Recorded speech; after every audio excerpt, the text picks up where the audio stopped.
are phrases in music and why do they matter? If you're asking these types of questions, keep watching to learn more about musical sentences and how to identify phrases in music, plus the different types of musical phrases that we have. Hi, I'm Fiona from Learn Music Together, and I help adults grow and develop their musical skills so they can play with confidence, and I do that by sharing my Play Music Better methodologies, which focus on learning how to practice effectively. In this video, I'm going to run through some examples of musical phrases and give you some tips on how to identify them so you can play music better and with more expression. And make sure you stick around until the end, because after we've looked at what phrases are in music, I'll also share with you my top 3 tips for shaping phrases more musically. And while you're watching, make sure to let us know your thoughts on musical phrases when you practice in the comments below. It's always interesting to hear from others about their experiences, and your comment might just help and inspire someone else who's reading it. Phrases in music are the equivalent of sentences in any written language. They differ from a motive in music, and a motive's just a musical idea, as phrases are a complete thought. Music uses phrases in a similar way to how we use punctuation in English. So we use punctuation to help us understand sentences. So phrases enable us to make sense of melodies.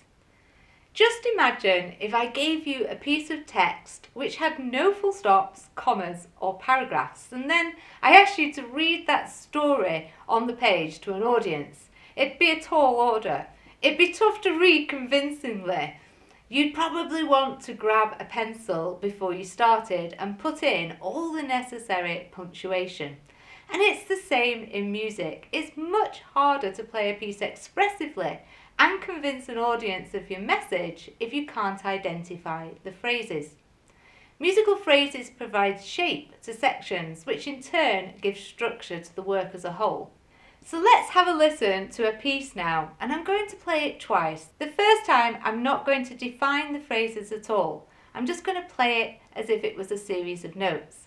And the second time I'm going to define those musical phrases, and hopefully you'll agree that it sounds much more musical when I do so. So here it is without any definition.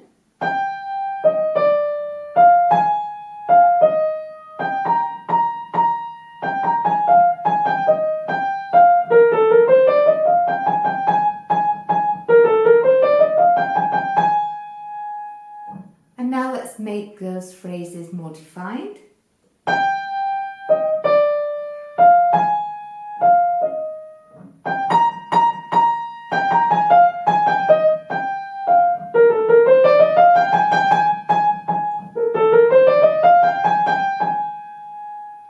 So hopefully you'll agree that the second one was more musical.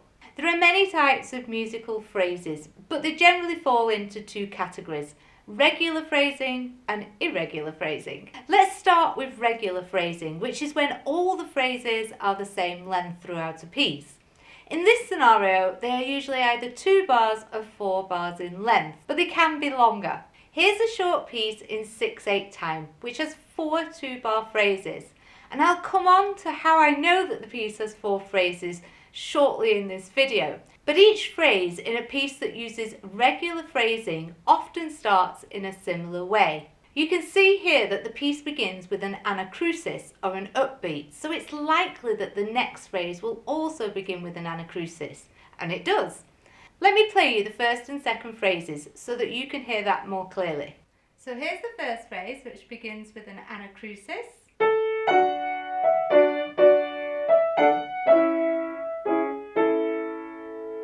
And then the second phrase, which also begins with an anacrusis, and the rhythm's very similar.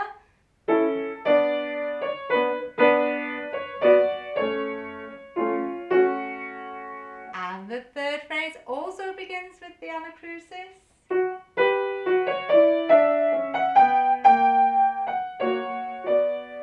So let me play that all the way through now and see if you can hear that there are 4 2-bar phrases in this piece, which is called Siciliano, and it's in 6/8 time.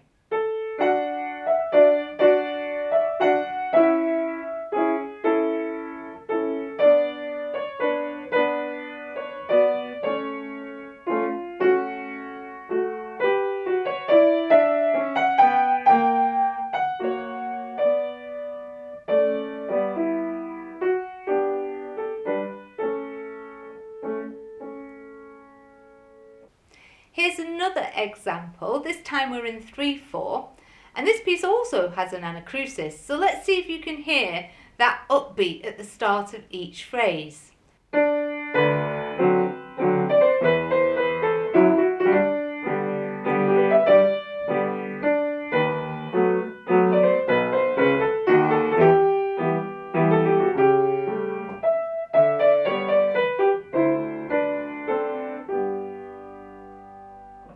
And now let me just break it up in case you were struggling there.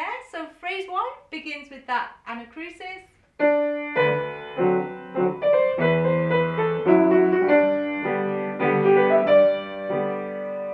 And now we have phrase number 2.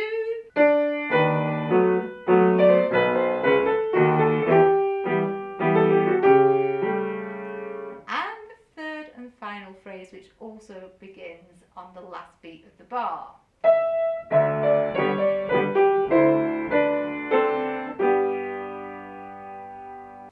Another type of regular phrasing is something called recurring phrasing.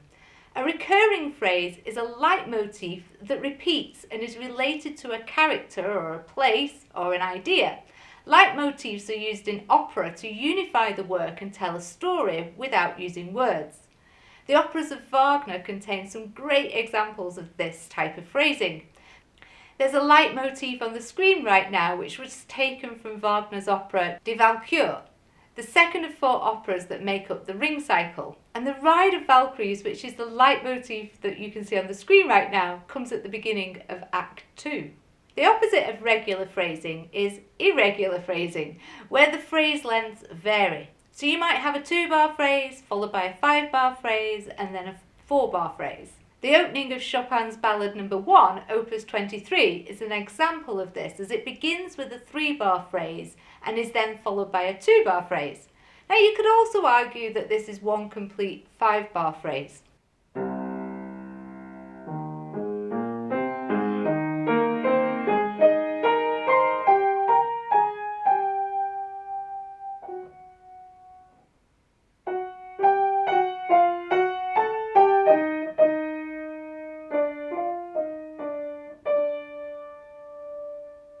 Irregular phrasing in music was preferred by the composers in the Romantic period, as these composers, unlike their predecessors, wanted to express themselves with greater sense of freedom, rather than be restricted by the forms of the Classical and Baroque era. So now you know what phrases are, let's look at how to identify phrases in music. Identifying the musical phrases of a song is a great place to start when learning to recognise them, as the text naturally defines the phrases related to the music. So think for a moment of the nursery rhyme 3 Blind Mice. 3 blind mice, 3 blind mice, see how they run. And at the end of each line there's a natural place to take a breath. However, we know that this is not the end of the rhyme, as there's no full stop. Similarly, the first line, 3 blind mice, would represent a phrase, not the end of a piece. Most musicians would agree that you can usually identify the end of a phrase by what's called a cadence. Musical cadences represent, if you like, the commas and full stops. Now, a cadence is a progression of 2 chords, which either makes the piece or section feel finished or unfinished. Now, cadences go beyond the scope of what I'm going to cover in this video, but you can learn more about them in my Music Theory in Practice course, and I'll put some details about that below. It's common in music for the start of each phrase to begin in the same or a similar way. You can see in this excerpt from Sicilienne by Fauré that the 4-bar phrases are easy to identify, as once again each one begins with an anacrusis or an upbeat. So I know that all my musical examples that I've shared so far have all begun with that upbeat, which makes it easy for us to identify the phrases. So let's look at how you can recognise phrases when the music starts on beat 1. Here's an example of a minuet by Mozart, which has 2 4-bar phrases. Now, there are 2 things which help us define the phrase length of this piece. The first is the clear cadence at the end of bar 4, and the second is the use of rhythmic repetition or imitation. You can see that the start of the second phrase, while not the same as the first, is very similar.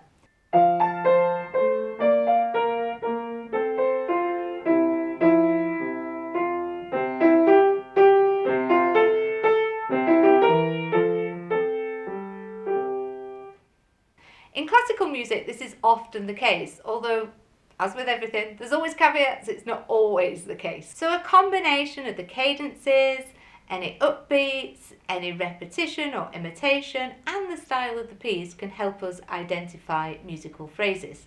I also want to mention antecedent and consequent phrases, which are sometimes called question and answer phrases. Composers use them in all genres of music, mainly when there is a prominent melody. So hence you'll find examples in pop, jazz, rock and classical music, to name but a few. Antecedent and consequent phrases often, but not always, begin in the same way. When we hear them, we can easily recognise the similarities, but also at the same time we can recognise that they're different. So why? Well, the antecedent phrase leaves the listener feeling kind of abandoned because the music feels unfinished. Take a listen. Here's the antecedent phrase at the start of Mozart's Symphony No. 40. It's like a question.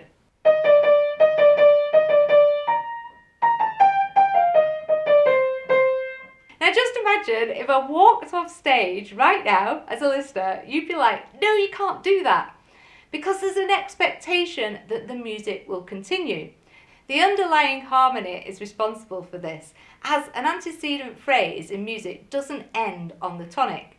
Instead, there is an imperfect cadence, or half close as some people refer to it. So there needs to be an answer. So here's the answer from Mozart's Symphony.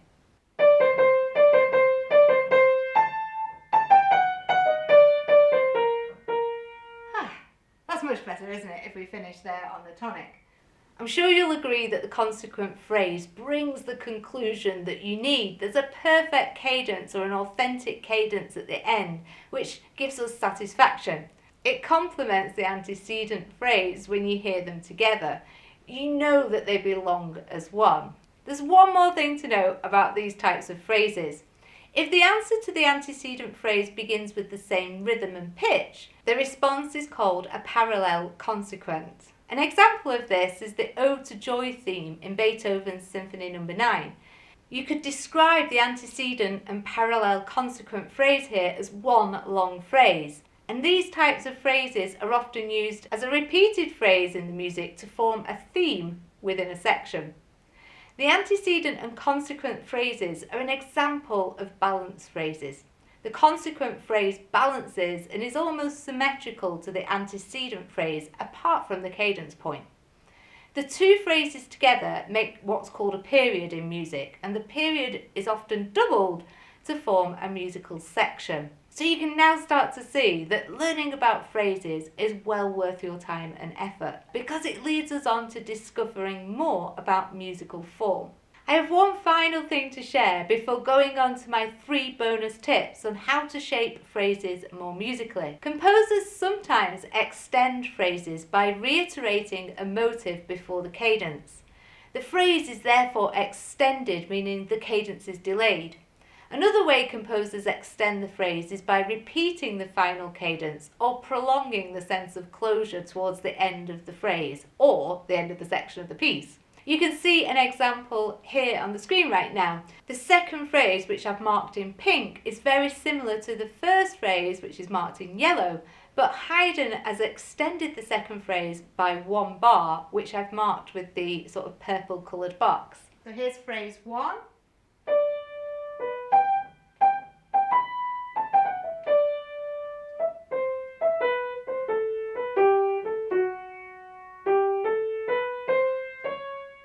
And now here's phrase 2, and listen out for that extended phrase.